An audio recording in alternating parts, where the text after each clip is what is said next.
দেখো আজকে ফুলকপি আলু দিয়ে মাছের ঝোল হচ্ছে। আলুটা আগে এভাবে ভেজে নেবে, তারপরে ফোড়ন দিচ্ছে শুকনো লঙ্কা জিরে ফোড়ন দিয়ে নিচ্ছে, পরে ফুলকপিগুলো ছেড়ে দিবে। কারণ আমাদের যেহেতু লোক সংখ্যা অনেক, তার জন্য আমাদের অনেকগুলো ফুলকপি লাগবে পরিমাণে।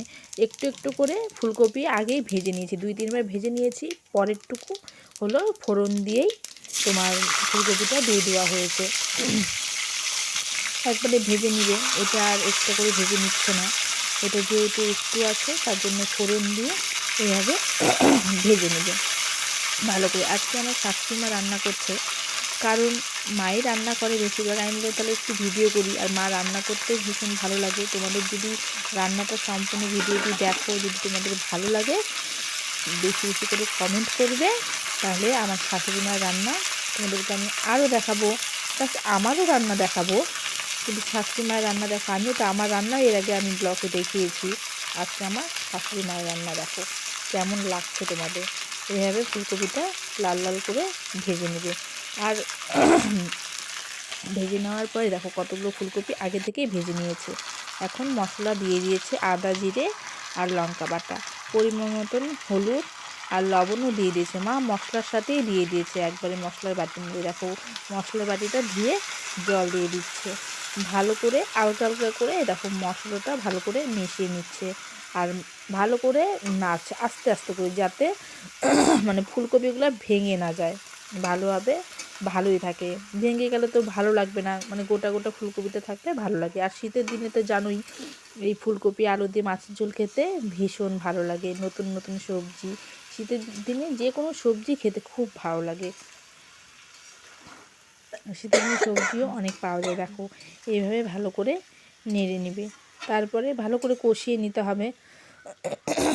আমার গলাটাও খুব ডিস্টার্ব দিচ্ছে, কারণ আমার শরীরটা ভীষণ খারাপ, ঠান্ডা লেগেছে।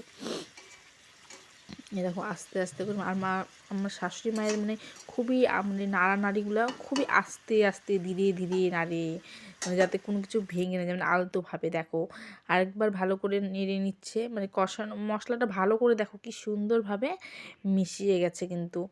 এবার ঢাকা দিয়ে দিবে জিনিসটাকে, মানে একটু ঢাকা না দিলে পরে মানে ভালো হবে না জিনিসটা, মানে জিনিসটা ভালো করে মজবে। দেখো কষানো কমপ্লিট, মা কিন্তু জলও দিয়ে দিয়েছে ঝোলের মধ্যে। ঝোলটা হালকা ফুটলেই মাছগুলো কিন্তু দিয়ে দিবে, নাহলে পরে ভেঙে মানে আগে থেকে দিলে না মাছটা একটু ভেঙে যেতে চায়। আর একটু ঝোলটা ফুটলে জিনিসটা ভালো হয়।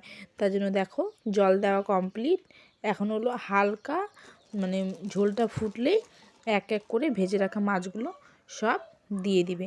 দেখো মা কিন্তু সব মাছগুলো দিয়ে দিচ্ছে। দেখো ঝোলটা ফুটছেও কি সুন্দর টকবক টকবক করে।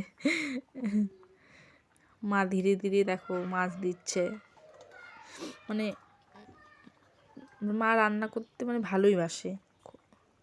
আর আমারও তো ভিডিও করতেও ভালো লাগে, তার জন্য দেখো মাছের ঝোলটা আগে থেকে বলা হয়েছিল না যে আমি ভিডিওটা করব। মাকে বলছি দাঁড়াও তুমি রান্না করছো, তাহলে আমি এই ভিডিওটা করি, তোমরাও দেখতে পাবে। দেখো মা কি আস্তে আস্তে মাছগুলোকে সরাচ্ছে, যাতে মাছগুলো ভেঙে না যায়, ভালোভাবেই যাতে থাকে।